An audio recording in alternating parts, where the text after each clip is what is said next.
ಶಾಸಕ ಯತ್ನಾಳ್ ವಿರುದ್ಧ ಭೀಮಸೇನೆ ಸಂಘಟನೆ ವತಿಯಿಂದ ಪ್ರತಿಭಟನೆ. ಬಸನಗೌಡ ಪಾಟೀಲ್ ಯತ್ನಾಳ್ ದಲಿತ ವಿರೋಧಿ ಹೇಳಿಕೆಯನ್ನ ಖಂಡಿಸಿ ಇವತ್ತು ಬೆಳಗಾವಿಯ ಚೆನ್ನಮ್ಮ ಸರ್ಕಲ್ನಲ್ಲಿ ಯುವ ಕರ್ನಾಟಕ ಭೀಮಸೇನೆ ಯುವ ಶಕ್ತಿ ಸಂಘಟನೆಯ ವತಿಯಿಂದ ಪ್ರತಿಭಟನೆ ನಡೆಯಿತು. ಪ್ರತಿಭಟನಾಕಾರರು ಶಾಸಕ ಬಸನಗೌಡ ಪಾಟೀಲ್ ಯತ್ನಾಳ್ ವಿರುದ್ಧ ಧಿಕ್ಕಾರ ಕೂಗುತ್ತಾ ಚೆನ್ನಮ್ಮ ಸರ್ಕಲ್ನಿಂದ ಜಿಲ್ಲಾಧಿಕಾರಿ ಕಚೇರಿಯವರೆಗೆ ಪ್ರತಿಭಟನಾ ರ್ಯಾಲಿ ಮಾಡಿ ಜಿಲ್ಲಾಧಿಕಾರಿಗಳ ಕಚೇರಿಯ ಆವರಣದಲ್ಲಿ ಮನವಿ ಸಲ್ಲಿಸಿದ್ರು. ಈ ಸಂದರ್ಭದಲ್ಲಿ ಮಾತನಾಡಿದ ಯುವ ಕರ್ನಾಟಕ ಭೀಮಸೇನೆ ಯುವ ಶಕ್ತಿ ಸಂಘಟನೆ ರಾಜ್ಯಾಧ್ಯಕ್ಷರಾದ ಪ್ರವೀಣ್ ಆರ್ ಮಾದರ್ ಅವರು ವಿಜಯಪುರ ಶಾಸಕರಾದ ಬಸನಗೌಡ ಪಾಟೀಲ್ ಯತ್ನಾಳ್ ಅವರು ಪದೇ ಪದೇ ಹಿಂದೂ ಮತ್ತು ಅಲ್ಪಸಂಖ್ಯಾತರ ಭಾವೈಕ್ಯತೆಗೆ ಧಕ್ಕೆ ಉಂಟು ಮಾಡುವುದು ಇವನ ಹವ್ಯಾಸವಾಗಿದೆ. ಇತ್ತೀಚಿನ ವರ್ಷಗಳಲ್ಲಿ ಮೂಢನಂಬಿಕೆ ವಿಚಾರಧಾರಿಗಳಾದಂಥ ಶ್ರೀ ನಿಜಗುಣಾನಂದ ಮಹಾಸ್ವಾಮಿಗಳಿಗೆ ಬೈಲೂರು ಸಂಸ್ಥಾನ ಪೀಠ ಇವರಿಗೆ ನಿಂದಿಸೋದು ಮತ್ತು ಚಾಮುಂಡೇಶ್ವರಿ ತಾಯಿಯ ಮೇಲೆ ಹೂ ಹಾಕುವುದು ಸನಾತನ ಧರ್ಮದವರೇ ಆಗಬೇಕು, ಸಾಮಾನ್ಯ ದಲಿತ ಮಹಿಳೆಗೂ ಅಧಿಕಾರವಿಲ್ಲವೆಂದು ಒಂದು ಕಾರ್ಯಕ್ರಮದಲ್ಲಿ ಹೇಳಿಕೆ ನೀಡಿದ್ದು ಅಕ್ಷಮ್ಯ ಅಪರಾಧವಾಗಿದೆ ಎಂದರು.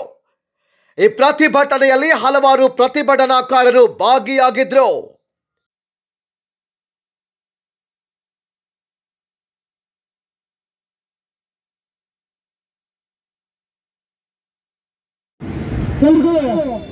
ಮೊದಲನೇದಾಗಿ ಬುದ್ಧ ಬಸವ ಡಾಕ್ಟರ್ ಬಾಬಾ ಸಾಹೇಬ್ ಅಂಬೇಡ್ಕರ್ ಪಾದಗಳಿಗೆ ನಮಸ್ಕರಿಸುತ್ತಾ ಇವತ್ತು ಬೆಳಗಾವಿ ಜಿಲ್ಲೆ ಬೆಳಗಾವಿ ನಗರದಲ್ಲಿ ಏನು ದಲಿತ ವಿರೋಧಿ, ಅಲ್ಪಸಂಖ್ಯಾತರ ವಿರೋಧಿ, ಹಿಂದುಳಿದ ವರ್ಗಗಳ ವಿರೋಧಿ ಯಾರಂದ್ರೆ ಬಸವನಗೌಡ ಯತ್ನಾಳ್ ಪಾಟೀಲ್.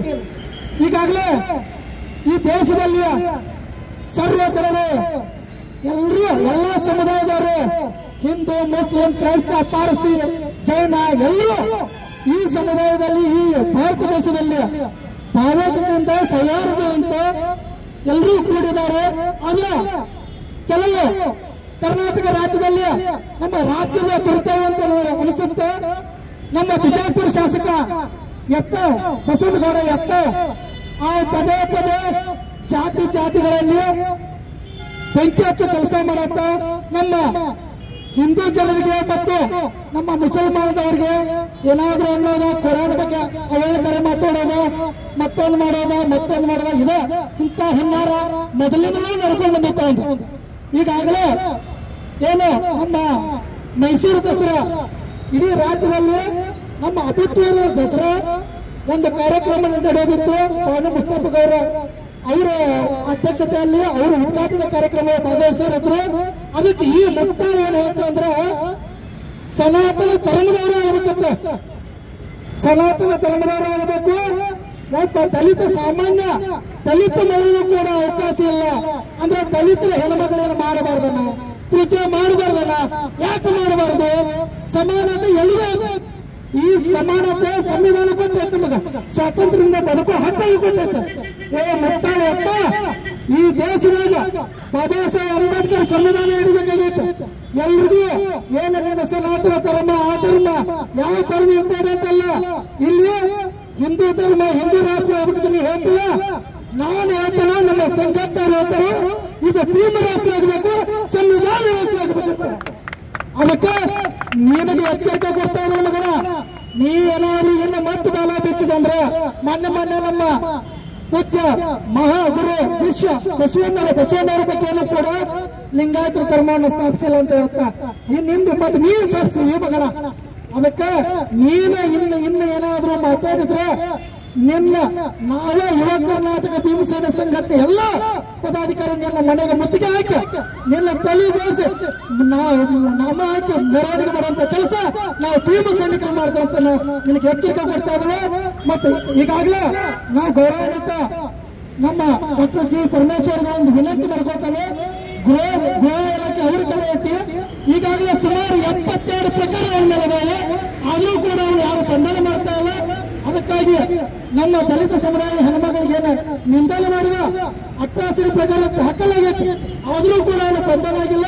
ತಾವು ಕೂಡ ಸೋಮೋಟೋ ಪ್ರಕರಣ ದಾಖಲು ಮಾಡಿ ಅವನ ರಾಜ್ಯದಿಂದ ಗಡಿಪಾರು ಮಾಡಬೇಕಂತ ಯುವ ಕರ್ನಾಟಕ ಭೀಮಸೇನೆಯಿಂದ ಒತ್ತಾಯ ಮಾಡ್ತೇವೆ.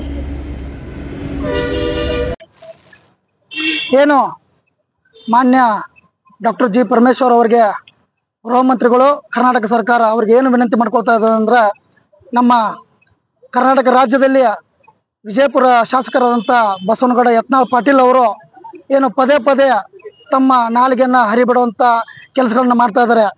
ಈಗಾಗಲೇ ಅಲ್ಪಸಂಖ್ಯಾತರು ಮತ್ತು ಹಿಂದುಳಿದ ವರ್ಗಗಳ ಬಗ್ಗೆ, ಹಿಂದೂ ಮತ್ತು ಮುಸ್ಲಿಂ ಧರ್ಮದ ಬಗ್ಗೆ ಈಗಾಗಲೇ ಅವರಿಗೆ ಅವಹೇಳನಕಾರಿ ಮಾತನಾಡೋದು, ಇದೇ ರೀತಿ ಅವನ ದುಷ್ಕೃತ್ಯ ಮಾಡ್ಕೊಳ್ತಾ ಬಂದಿದ್ದಾನೆ.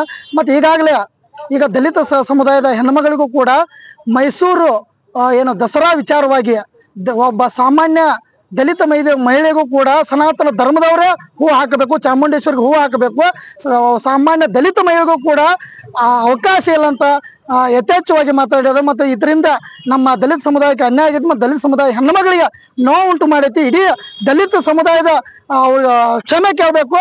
ಮತ್ತು ಈಗಾಗಲೇ ಬಸವಣ್ಣವ್ರ ಬಗ್ಗೆ ಕೂಡ ಕೆಲವೊಂದು ಅವಹೇಳನಕಾರಿ ಮಾತಾಡಿದ ಇಂಥ ವ್ಯಕ್ತಿಯನ್ನ ಸುಮಾರು 72 ಪ್ರಕರಣ ಇವನ ಮೇಲೆ ಇದ್ರೂ ಕೂಡ ಇವನು ಯಾರೂ ಕೂಡ ಬಂಧಿಸ್ತಾ ಇಲ್ಲ.